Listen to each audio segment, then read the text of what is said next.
നമസ്കാരം. ഈ വാർത്താ ദിനത്തിൽ സംഭവിച്ച വാർത്തകൾ സമഗ്രമായി പരിശോധിക്കുന്ന വാർത്താസന്ധ്യ ആരംഭിക്കുകയാണ്. എല്ലാ പ്രേക്ഷകർക്കും വാർത്താസന്ധ്യയിലേക്ക് സ്വാഗതം. ഞാൻ അനൂജ. ആദ്യ വാർത്തയിലേക്ക്. പാലക്കാട് വാളയാറിൽ ആൾക്കൂട്ടാക്രമണത്തിൽ കൊല്ലപ്പെട്ട റാം നാരായൺ ബഘേലിന്റെ മൃതദേഹം ഏറ്റെടുക്കാതെ കുടുംബം. 25 ലക്ഷം രൂപ നഷ്ടപരിഹാരം നൽകിയാൽ മാത്രമേ മൃതദേഹം ഏറ്റെടുക്കൂ എന്നാണ് കുടുംബത്തിന്റെ നിലപാട്. പാലക്കാട് RTO കുടുംബവുമായി ചർച്ച നടത്തും. പ്രതികളുടെ രാഷ്ട്രീയ പശ്ചാത്തലം അറിയാവുന്നതുകൊണ്ടാണ് പോലീസ് ശക്തമായ നടപടിയെടുക്കാത്തതെന്ന് കോൺഗ്രസ് ആരോപിച്ചു.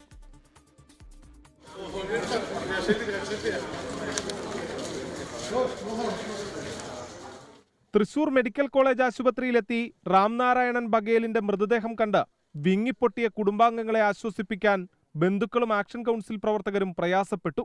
കുടുംബത്തിന്റെ അത്താണിയായിരുന്ന രാംനാരായണന്റെ മരണം 2 കുഞ്ഞുങ്ങളെയും തന്നെയും അനാഥമാക്കിയെന്ന് ഭാര്യ ലളിത. मेरे छोटे छोटे बच्चे, हम लोग गरीब आदमी हैं, हमें न्याय चाहिए. जब तक हमें न्याय नहीं मिलेगा तब तक हम यहीं रहेंगे. 25 ലക്ഷം രൂപ നഷ്ടപരിഹാരം നൽകണമെന്നാണ് കുടുംബത്തിന്റെ ആവശ്യം. ആൾക്കൂട്ട കൊലപാതകത്തിനുള്ള വകുപ്പ് ഉൾപ്പെടെ ചേർത്ത് കേസ് ശക്തിപ്പെടുത്തണം. തങ്ങൾ ഛത്തീസ്ഗഡിലെ ദളിത് സമുദായ അംഗങ്ങളാണെന്നും SC/ST പീഡന നിരോധന നിയമപ്രകാരം കേസെടുക്കണമെന്നും കുടുംബം പറഞ്ഞു. अभी मेरी डिसीजन यही है कि जो मॉब लिंचिंग की केस है वो एड हो उस पर, और SIT टीम गठित हो, उचित जांच हो, और इनको जो है 25 लाख रुपए की जो है मुआवजा राशि मिले. രാംനാരായൺ ബഘേലിന്റെ ശരീരത്തിൽ അടിയേൽക്കാത്ത സ്ഥലങ്ങളില്ലെന്ന് police surgeon doctor TS Hitesh Shankar പറഞ്ഞു. അത് വളരെ ബ്രൂട്ടലായ ഒരു മർഡറായി പോയി. ബോഡി മൊത്തം അടിച്ച പരിക്കുകളുണ്ടായിരുന്നു. പരിക്കില്ലാത്ത ഭാഗങ്ങൾ ഇല്ല എന്ന് തന്നെ പറയാം. ഈ അടി ഒരാളെ ശരീരത്തിൽ ഇത്രയധികം മർദ്ദനമേൽക്കുമ്പോൾ രക്തസ്രാവം ഉണ്ടാവും. അത് തന്നെയാണ് മരണകാരണം. പ്രത്യേക അന്വേഷണ സംഘത്തെ പ്രഖ്യാപിക്കണമെന്ന് കോൺഗ്രസും ആവശ്യപ്പെട്ടു. അതിനകത്ത് മുഖം നോക്കേണ്ട കാര്യമില്ല, ആരായാലും നോക്കേണ്ട കാര്യമില്ല. അവരെ ഗവൺമെന്റ് ഗൗരവമൂലം കണക്കാക്കി പിടിച്ച് ശിക്ഷിക്കണം. ഇത് ആവർത്തിക്കാൻ പാടില്ല. ആൾക്കൂട്ടമർദ്ദനത്തിൽ സ്ത്രീകൾക്കും പങ്കുണ്ടെന്ന നിലപാടിലാണ് പോലീസ്. ആക്രമണത്തിൽ 15ഓളം പേർ പങ്കെടുത്തിട്ടുണ്ടെന്നാണ് പോലീസിന്റെ നിഗമനം. 24 തൃശൂർ. ശ്രീനിവാസൻ ഇനി ഓർമ്മ.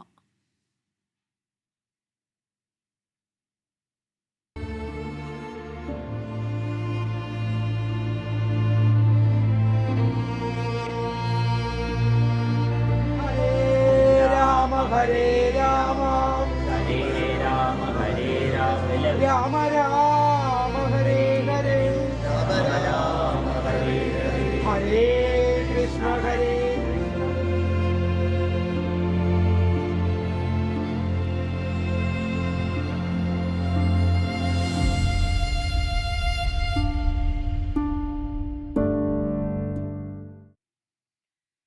കാലത്തെ അതിജീവിക്കുന്ന ചിന്തയും ചിരിയും ബാക്കിയാക്കി ശ്രീനിവാസൻ ഓർമ്മയിലേക്ക് മറഞ്ഞു. എറണാകുളം കണ്ടനാട്ടെ വീട്ടുവളപ്പിൽ ഔദ്യോഗിക ബഹുമതികളോടെയായിരുന്നു സംസ്കാര ചടങ്ങ്. സാംസ്കാരിക മേഖലയെ സമ്പന്നമാക്കിയ അതുല്യ പ്രതിഭയ്ക്ക് കണ്ണീരോടെ കലാകേരളം വിട നൽകി. ഹരേ രാമ ഹരേ രാമ ഹരേ രാമ ഹരേ രാമ രാമ രാമ ഹരേ ഹരേ രാമ രാമ ഹരേ ഹരേ ഹരേ കൃഷ്ണ ഹരേ കൃഷ്ണ.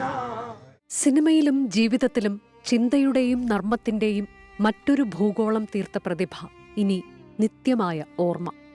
വൻ ജനാവലിയെ സാക്ഷിയാക്കി ഓർമ്മകളുടെ ലോകത്തേക്ക് ശ്രീനിവാസൻ യാത്രയായി.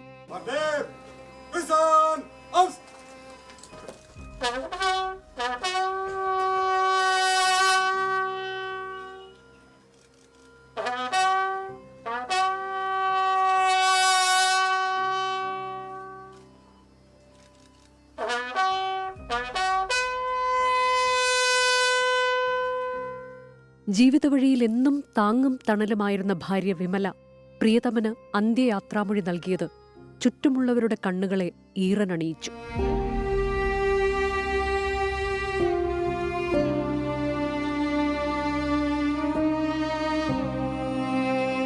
നിറമിഴികളോടെ കുടുംബാംഗങ്ങൾ.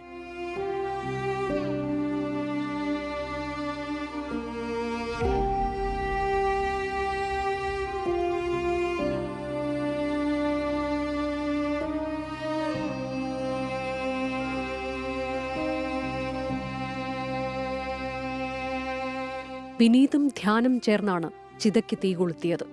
മുഷ്ടി ചുരുട്ടി ധ്യാനന്റെ അന്ത്യാഭിവാദ്യം.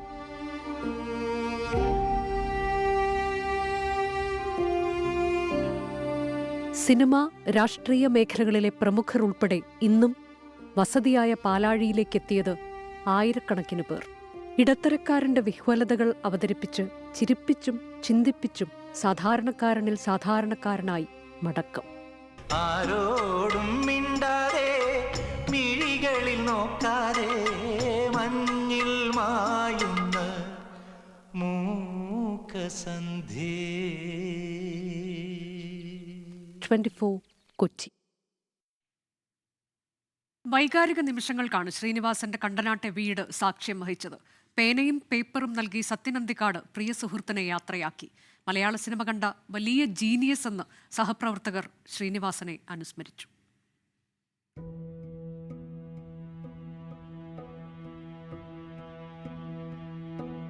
ശ്രീനിവാസൻ ഉപയോഗിച്ച പേന കൊണ്ട് പ്രിയ സുഹൃത്ത് സത്യനന്ദിക്കാട് എഴുതി, എന്നും എല്ലാവർക്കും നന്മകൾ മാത്രം വരട്ടെ. ആ പേനയും വെള്ളപ്പേപ്പറും ഒരു പിടി പുഷ്പങ്ങളും നൽകി ആത്മമിത്രത്തെ നിറമിഴികളോടെ യാത്രയാക്കി സത്യനന്ദിക്കാട്.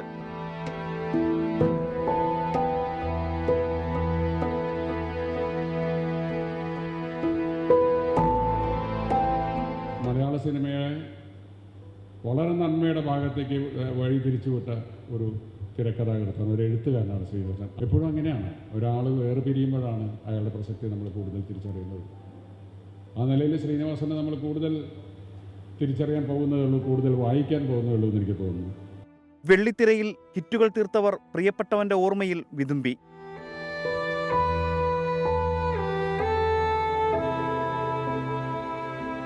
കോമഡി സീൻ എഴുതാനാണ് ഏറ്റവും ബുദ്ധിമുട്ടെന്നാണ് അദ്ദേഹം പറയാറുള്ളത്. എന്നാൽ ഇമോഷണൽ ആയിട്ടുള്ള സീൻസ് അത് ഹൃദയം കൊണ്ട് അദ്ദേഹം എഴുതും, പെട്ടെന്ന് എഴുതും, അത് സീൻ റെഡിയാണ്. ഗിവ് ആൻഡ് ടേക്ക് എന്ന് പറയുന്ന ഒരു ജീവിതം 43 കൊല്ലമായിട്ട് ഞങ്ങൾ ഒന്നിച്ച് ജീവിച്ചുകൊണ്ട് വരികയാണ്. അതുകൊണ്ടാണ് സത്യൻ പറഞ്ഞതുപോലെ അദ്ദേഹമൊന്നും വിട്ടുപോകുന്നില്ല, വിട്ടുപോകാൻ പറ്റത്തില്ല. തെന്നിന്ത്യൻ താരം സൂര്യ രാവിലെ കണ്ടനാട്ടെ വസതിയിലെത്തി. அவரோட கான்ட்ரிபியூஷன், அவர் கற்றுக் கொடுத்தது, அவரோட எழுத்து, அவரோட சினிமாவில் அவர் கொடுத்த அத்தனை விஷயங்களும் வந்து எப்பவுமே நிரந்தரமாக எல்லார் மனசுலையும் ஞாபகம் இருக்கும். വേർപാട് താങ്ങാനാകാതെ വിങ്ങിപ്പൊട്ടി സന്തത സഹചാരിയായ ഡ്രൈവർ ഷിനോജും അയൽവാസിയും സുഹൃത്തുമായ മനു ഫിലിപ്പ് തുകലനും.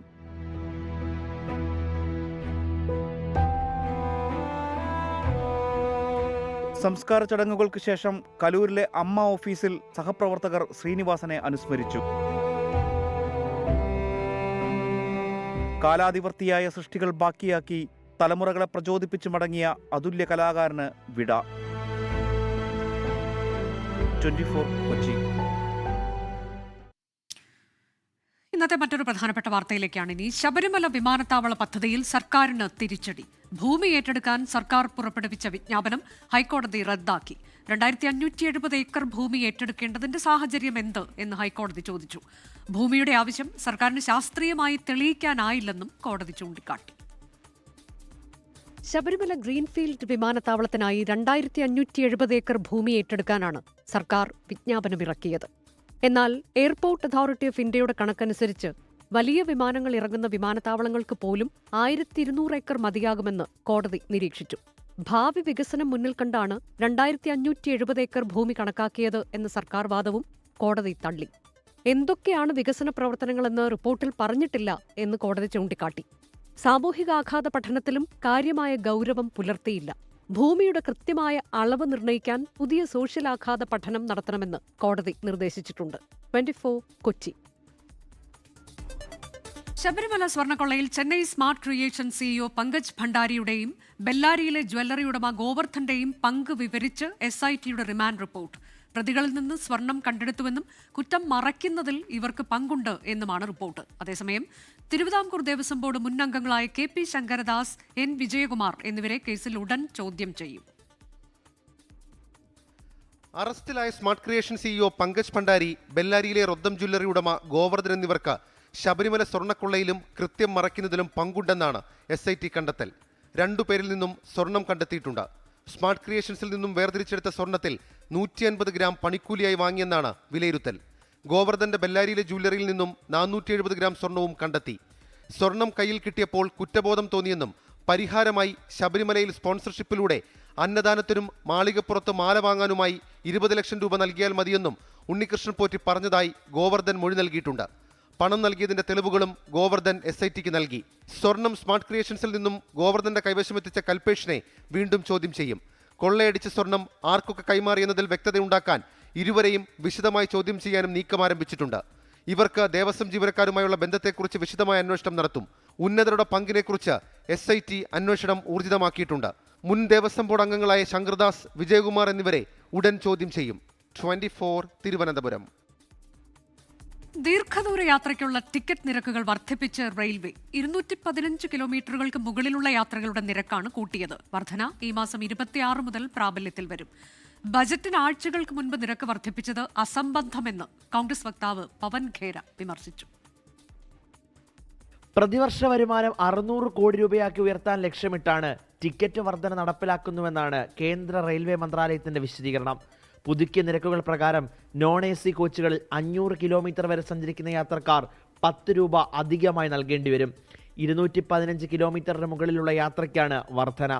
ഓർഡിനറി ക്ലാസുകളിലെ യാത്രാ നിരക്ക് 1 പൈസയായി വർദ്ധിപ്പിച്ചു. AC ക്ലാസുകളിലെ ടിക്കറ്റ് വർധന 2 പൈസ. 215 കിലോമീറ്റർ വരെയുള്ള യാത്രകൾക്ക് നിരക്ക് വർധനവുണ്ടാകില്ല. ഈ മാസം 26 മുതൽ റെയിൽവേ നിരക്ക് വർധന പ്രാബല്യത്തിൽ വരും. ലോക്കൽ ട്രെയിൻ യാത്രയ്ക്കുള്ള നിരക്ക് വർദ്ധിപ്പിച്ചിട്ടില്ലെങ്കിലും ദീർഘദൂര യാത്രകൾക്കായിരിക്കും കൂടുതൽ ചിലവ് വരിക. വർഷങ്ങളായി ഇൻപുട്ട് ചിലവ് വർദ്ധിപ്പിച്ചിട്ടും 2018 മുതൽ ചരക്ക് നിരക്കുകൾ പരിഷ്കരിച്ചിട്ടില്ലെന്ന് റെയിൽവേ മന്ത്രാലയം ഔദ്യോഗികമായി വ്യക്തമാക്കിയിരുന്നു. 24 ഡൽഹി. തൊഴിലുറപ്പ് പദ്ധതിക്ക് പകരമായി കേന്ദ്രം കൊണ്ടുവന്ന VBG റാംജി ബില്ലിന് രാഷ്ട്രപതിയുടെ അംഗീകാരം. ഇതോടെ ബില്ല് നിയമമായി മാറി. കഴിഞ്ഞയാഴ്ചയാണ് ബിൽ പാർലമെന്റ് പാസാക്കി രാഷ്ട്രപതിയുടെ അംഗീകാരത്തിനായി അയച്ചത്. ബില്ല് അവതരണത്തിനിടെ പ്രതിപക്ഷം വലിയ പ്രതിഷേധമുയർത്തിയിരുന്നു. വേതനത്തിന്റെ 60% കേന്ദ്രവും 40% സംസ്ഥാന സർക്കാരുകളും വഹിക്കണമെന്നതാണ് പുതിയ നിയമത്തിലെ പ്രധാന വ്യവസ്ഥ. തിരികെ വാർത്താസന്ധ്യയിലേക്ക്. പാലക്കാട് കാഞ്ഞിരപ്പുഴ വാക്കോടിൽ കൂട്ടിലായ പുലിയെ ഉൾക്കാട്ടിൽ തുറന്നുവിട്ടു. കാസർഗോഡ് ഇരിണ്ണിയിൽ പുലിയുടെയും പത്തനംതിട്ട വടശ്ശേരിക്കരയിൽ കടുവ ഇറങ്ങിയതിന്റെയും ആശങ്കയിലാണ് ജനം. കണ്ണൂർ അയ്യങ്കുന്നിൽ ജനവാസ മേഖലയിൽ ഇറങ്ങിയ കാട്ടാനയെ തുരത്താനുള്ള ശ്രമം തുടരുകയാണ്.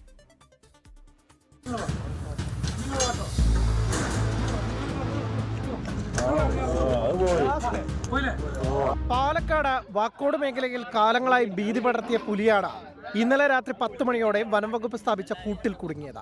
ഇന്ന് പുലർച്ചെ ശിരുവാണി കേരളമേടുകാട്ടിൽ തുറന്നുവിട്ട 4 വയസ്സുള്ള പുലിയുടെ ആരോഗ്യനില തൃപ്തികരമാണ്. വരും ദിവസങ്ങളിലും വനംവകുപ്പ് നിരീക്ഷണം തുടരും. കാസർഗോഡ് ഇരിണിയിൽ പുലി ഇറങ്ങിയതിലെ ആശങ്കയിലാണ് ജനം. ഇന്നലെ രാത്രി കുണിയേരി വെള്ളാട്ട് സ്വദേശി നാരായണന്റെ വീട്ടിലെ വളർത്തുനായയെ പുലി ആക്രമിച്ചു. മുളിയാർ റിസർവ്ഡ് വനമേഖലയിൽ നിന്നാണ് പുലി എത്തിയത്.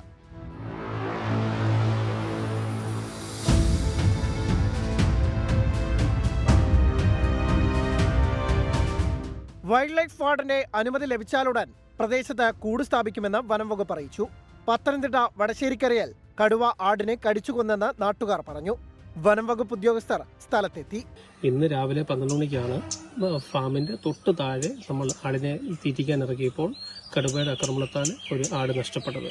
വനപാലകരും ഗവൺമെന്റും ഇത് സീരിയസ് ആയിട്ട് എടുത്തിട്ട് എന്തെങ്കിലും നടപടികൾ എത്രയും വേഗം ചെയ്യണമെന്ന് അപേക്ഷിക്കുന്നു. കണ്ണൂർ അയ്യങ്കുന്നിൽ ജനവാസ മേഖലയിൽ കാട്ടാന ഇറങ്ങി. പ്രദേശത്തെ റബ്ബർ തോട്ടത്തിലാണ് കാട്ടുകൊമ്പൻ നിലയുറപ്പിച്ചിരിക്കുന്നത്. വനംവകുപ്പ് ഉദ്യോഗസ്ഥർ സ്ഥലത്തെത്തി. പ്രദേശവാസികൾ ജാഗ്രത പാലിക്കാനാണ് നിർദ്ദേശം. വിവിധ ബ്യൂറോകൾക്കൊപ്പം ന്യൂസ് ഡെസ്ക് 24. വയനാട് ദേവർഗദ്ദയിൽ കടുവയുടെ ആക്രമണത്തിൽ കൊല്ലപ്പെട്ട കൂമൻ മാരന്റെ മൃതദേഹം സംസ്കരിച്ചു. ജില്ലാ ഭരണകൂടം നൽകിയ ഉറപ്പിനെ തുടർന്നാണ് കുടുംബം പ്രതിഷേധം അവസാനിപ്പിച്ചത്. അതേസമയം കന്നാരം പുഴയോരത്ത് വീണ്ടും അവശനിലയിൽ കടുവയെ കണ്ടതായി നാട്ടുകാർ പറഞ്ഞു. കേരളത്തിന്റെ ഡേറ്റാബേസിൽ ഉൾപ്പെട്ട കടുവയല്ല ഇതെന്ന് സംശയമുണ്ട്. ഇനി ശബരിമല വാർത്തകളിലേക്ക്. ശരണം Sannidhanam Co-powered by Ramesh RG നല്ലെണ്ണ. ആർജിക്കാം നല്ലൊരു പ്രാർത്ഥനാശീലം. കളർ മങ്ങാത്ത വൃത്തി. ലേക്രോൾ കാർ ഷാംപൂ. തരിതരിയായ GRB നെയ്. പ്യുവറാണ്, അത് ഷുവറാണ്. Co-sponsored by BLM Kerala, Tamil Nadu, Pondicherry.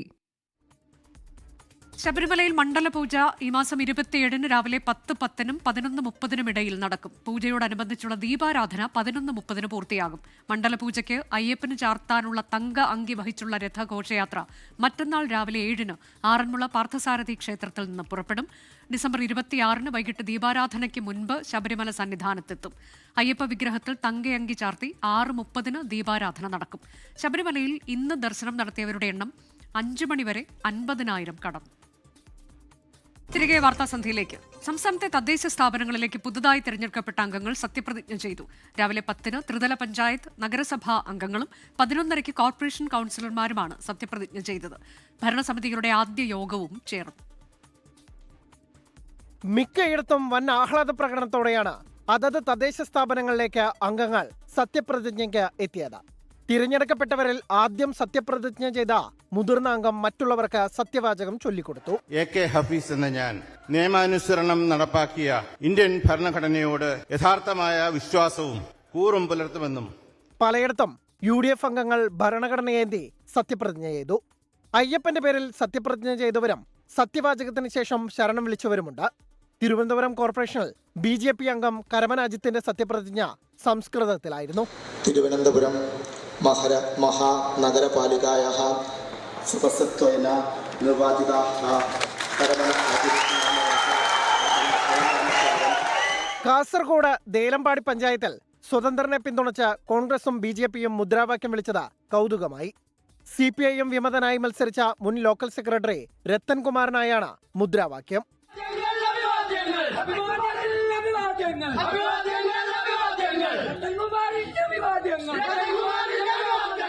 രത്തൻകുമാർ മത്സരിച്ച വാർഡിൽ കോൺഗ്രസും BJPയും സ്ഥാനാർത്ഥികളെ പിൻവലിച്ചിരുന്നു.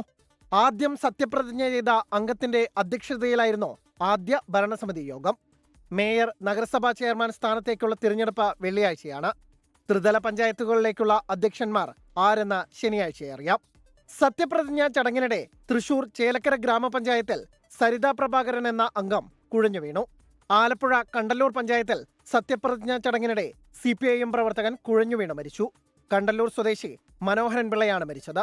24 കൊച്ചി. തിരുവനന്തപുരം കോർപ്പറേഷന്റെ ആദ്യ കൌൺസിൽ യോഗത്തിന് മുൻപ് BJP പ്രവർത്തകർ ഗണഗീതം പാടി. കോർപ്പറേഷൻ ഭരണം ഉറപ്പിച്ച BJPയിൽ മേയർ, ഡെപ്യൂട്ടി മേയർ ആരാകുമെന്ന ആകാംക്ഷ തുടരുകയാണ്. നന്ദൻകോട് വാർഡിൽ നിന്ന് തിരഞ്ഞെടുക്കപ്പെട്ട മുതിർന്ന അംഗം UDFന്റെ KR ക്ലീറ്റസിന് ജില്ലാ കളക്ടർ അനുകുമാരി സത്യവാചകം ചൊല്ലിക്കൊടുത്തു. പിന്നാലെ KR ക്ലീറ്റസ് ബാക്കി 99 കൗൺസിലർമാർക്ക് സത്യവാചകം ചൊല്ലിക്കൊടുത്തു.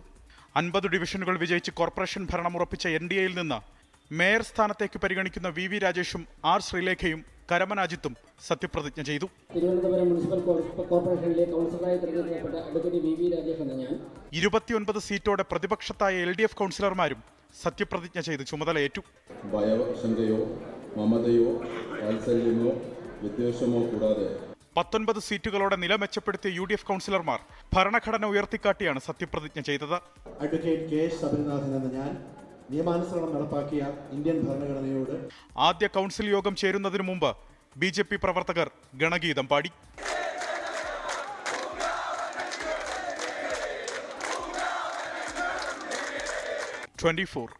തിരുവനന്തപുരം.